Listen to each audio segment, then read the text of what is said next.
chances are you're barely doing as much as you could do. It could just be because you're lazy, but I think always assuming that hides a different yet crucial other factor. You don't know how to give it your all, or you just don't know where your actual limit lies. Through a lot of reflection and time and voluntary pain from hard training, I found the underlying system on how to actually work as hard as one can, which I'm going to teach you in this video by the will of God. My YouTube name is Outmaxed, and I help you become your best version in a halal way, inshallah. If you don't want to miss any of my future videos, subscribe. Like to push the algorithm so more people benefit from my videos, leave a comment and share with someone who'd benefit from the video. So at the start, I just wanted to good in MMA. And like you've probably also heard, many people, many coaches, many athletes, many people who got successful on social media, etc., say quotes or sentences or all of that give one and the same key lesson. Give it your all, give it your best, go all out. Don't leave anything on the table. All of these quotes that go into the direction. But what does that actually mean? What does giving it my best mean? How does that look like? Because if you, for example, if you about to sprint and you start and you build up your pace and you go faster and faster and faster, there comes a point in your sprinting where the pace, the speed you're going at doesn't increase. It just stays the same. Or for many of the people, if you get to your maximum pace, immediately after you go down. But physically, you could just, if you're at your max pace, go a little bit faster, right? Physically, it would be possible, and mentally also if you dedicate your mind to it, right? I didn't understand that. What these people mean or how it really looks like when someone's giving your best. But other people who do know how to do that and trained and mastered it will perform better than you. Even if they're objectively not as good as you, they will perform better. Since I understood how to come closer to my potential by knowing how to give it your all, I now can overtake people in fields they spend more time in, like I said, and make faster progress than them. And in the meantime, I also learned a lot about myself. The first lesson, key lesson I want to give you when we are talking about giving it your all is resistance isn't your limit. So if we go back to the example of you sprinting, you sprint, you build up your pace, you go faster and faster, and then you are at your top speed. Physically, like we said, you could go a little bit faster.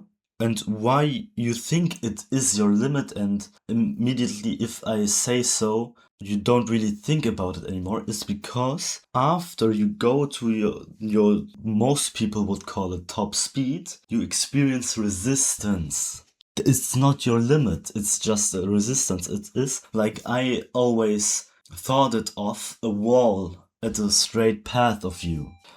How I like to visualize this resistance you get after, like we did an example for sprinting, is it is just a wall on a straight path you were in. It is just resistance you have to break through. Obviously, your body and your mind and your unconscious and everything will tell you to not do that, hence resistance. And it will be painful, but objectively, you will get better performance if you push yourself through the resistance. But how do you do that? I'm going to teach you right now, but a quick CTA from my side. By the way, if you want completely free one-on-one coaching from me, check out the top link in the description of this video. Now back to the video. So, like I said, how do we break through a wall? The single most effective factor I found, because I'm also really new to that concept, is emotion. If in this chart you were at yellow, and in this chart you were also at yellow, so it's a correlation. Emotion will slide down as easy as it gets from yellow to green, but it will break through the resistance you get physically when you're at your top performance, or the top performance you thought was your top performance. So emotion is, to sum it up in the simplest way possible, it is emotion you have to utilize to break through a wall in physical sense. What I mean by that is, as men, you have control, a certain amount of control over your emotions, like down regulating, but also up regulating your emotions. So the discipline and the coolness you can, when wanting to get emotional, when wanting to rage, to be angry, to be sad, to be hopeless in situations, the discipline and the coolness you can keep, you can also reverse it by just being neutral. I myself am now neutral and could become, I'm not demonstrating, I will not demonstrate, but I could, and you probably, as you watch this video, could just activate your rage or being sad or being happy if you wanted to. And when I'm talking about breaking through a wall, what I'm talking about by utilizing emotion is, in particular, rage and being angry, activating this emotion will get you, if you are at your top performance, like the pace in sprinting, when you then in this moment activate your rage, will get resistance. Like I said, it will be painful, but it will make it far more easy to get through this resistance and get more physical performance. Also, what I've found is that physical marks of this emotion really help. So like shouting, punching, slapping your face, etc. Please don't hurt yourself, but I think you know what I'm talking about. The thing that in particular bodybuilding, I think, is called psyching up, really is a really good example of what I mean by these physical marks. All comes down to the key principle of not regarding any losses and doing just the physical action that you want to perform better in. A really extreme and not at all practical example of this would be, in the sprinting example, that you don't regard any losses and put all this emotional pressure and energy, if you want to call it that, into the muscles, into your legs, and just sprinting forward. And even though you're at your max speed, feeling that rage, don't care about anything and put one foot before the other and go faster and faster and faster and faster. But because you don't regard any losses, probably what will happen is, if you do it to an extreme amount, you will not stay in your line, you will trip, etc. But objectively, if we measure the force and the speed that your legs create, it will be a higher performance. Now, to the pros and cons I've found when applying this principle of breaking through a wall, and I really think you should care about them, because there is some stuff that, if hearing about breaking through a wall, you wouldn't really think will happen. Like, obviously, let's start with the pros. Obviously, in the first place is higher performance, like we said in the first place, especially physical. I think if you do it right and make some tweaks to the way you break through a wall, you could make it mental, not physical. But I didn't do it, and I think it would be harder, but especially physical is very easy and very effective. Like I said in the intro before, you will learn about oneself, because what you wouldn't expect from it, but it is the truth, this system of breaking through a wall is deeply psychological, because you learn about how you react to certain things, how you react to pain, how you react to your own limits, what your own limits are, to how you react to stress. It feels to break, to go through pain voluntarily, etc. And with that also comes that you will get in contact with your trauma. Because like we said, what are you doing if you break through a wall? You utilize getting yourself into an emotional state. And what trauma really is just built up emotions in yourself that are stored up, that are locked in. And if you have trauma that resulted in you wanting to rage, but you locked it in yourself, and then you manually activate rage to get through the wall, can and will probably happen that built up trauma that resulted in the same emotion brought back up because you allowed yourself to feel this way. Which could be on either side, pros and cons.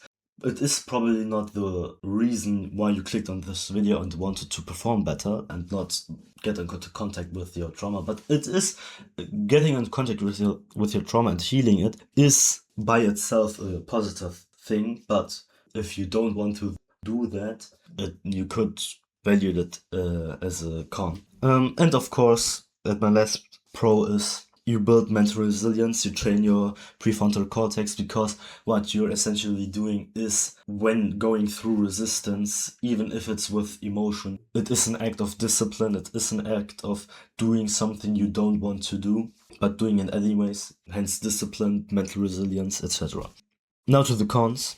It is, of course, much more fatiguing, because mentally it is resistance, yeah, but your body also, a part of the resistance you get before breaking through a wall is physical, because your body says, okay, I can take more, I can produce more force. And if you do it anyway, of course, you will get more fatigued. And what I've also found is that oftentimes the fatigue you get from it outweighs the extra performance you get. So you have to keep that in mind and maybe experiment, if you're doing it yourself, how you react, how your body reacts. And physically, you'll get more fatigue, but also mentally, because of the discipline side. So it is an act of discipline, like we said, and an act of emotion, and you putting your nervous system, yourself, your mental state, all in extreme stress, so it will get you much more fatigued than normal training. In connection to the principle I talked before of not regarding any losses, is your mental performance will go down. Because in order to break through a wall, like I said, you have to not regard any losses and just focus your energy and your emotions into the simple act of the movement you want to do. And of course, if you're just doing that, if you're focusing on that, your whole mental performance will go down, because you focus on going through the resistance, focus on the emotion, focus on transferring it into this one singular action. Of course, you won't be able to solve complex math problems, obviously. But where the key con of breaking through a wall really comes in is if you use it, for example, in a sport that is more complex, like martial arts. I will use the example of MMA because it's easier for me.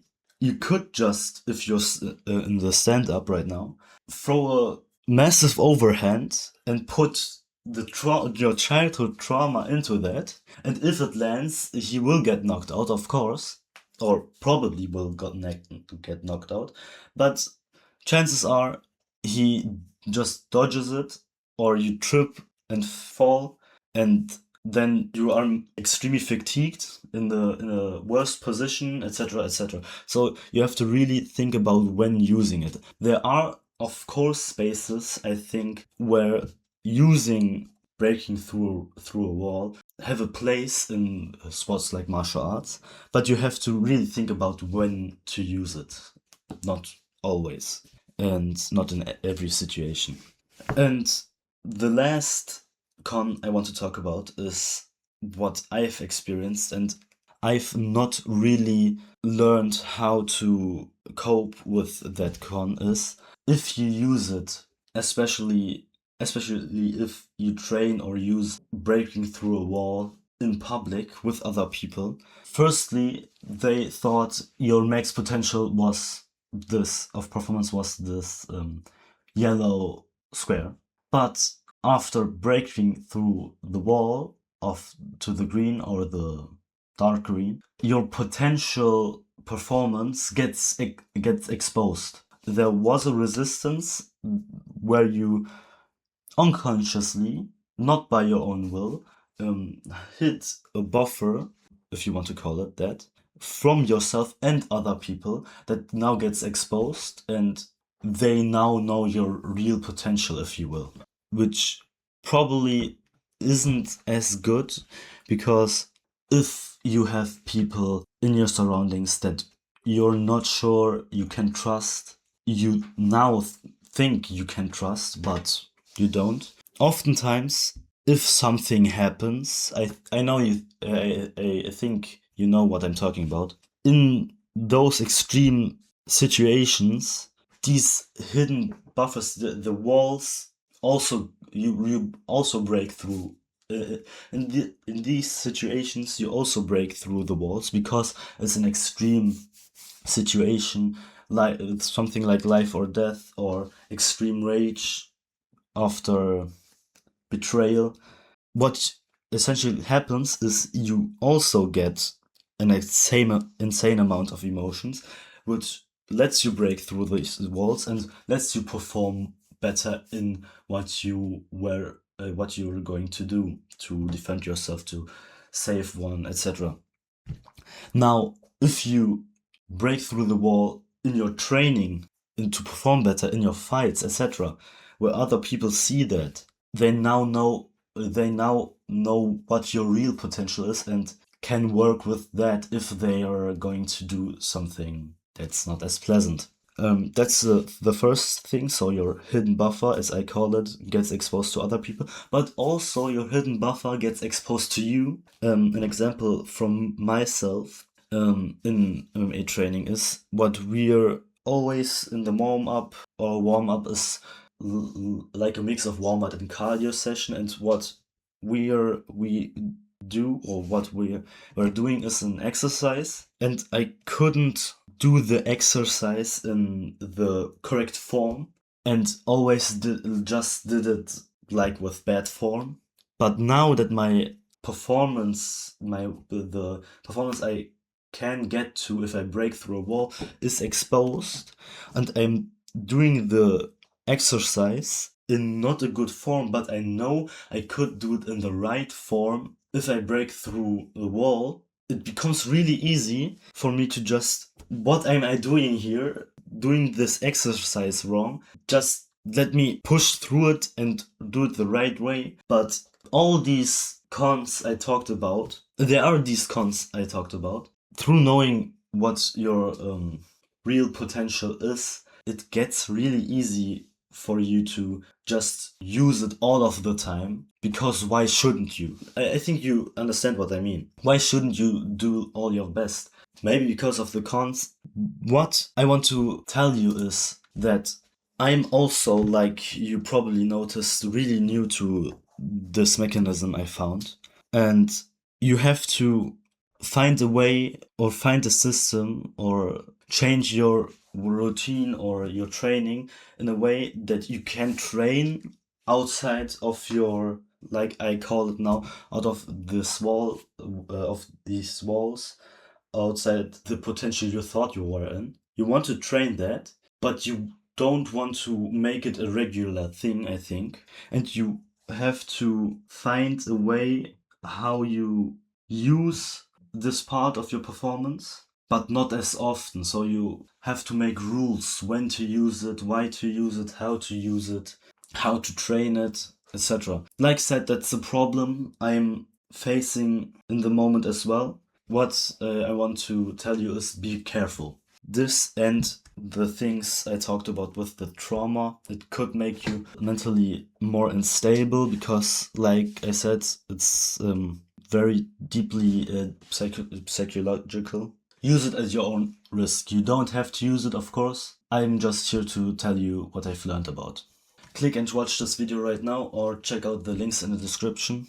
and Assalamu alaikum wa rahmatullahi wa barakatuh.